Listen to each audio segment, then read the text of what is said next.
You ask Tiger to solve.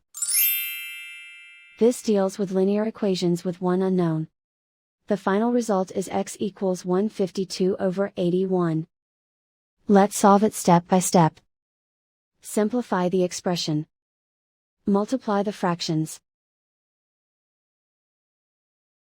Expand the parentheses. Multiply the coefficients. Simplify the arithmetic. Break up the fraction. Find the greatest common factor of the numerator and denominator.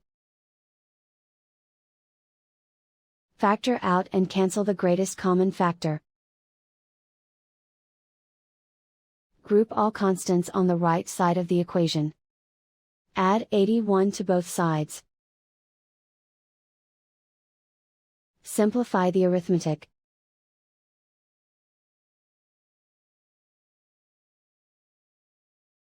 Isolate the m.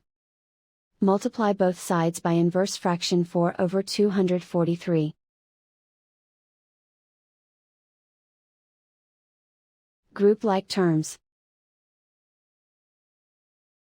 Multiply the coefficients. Simplify the fraction.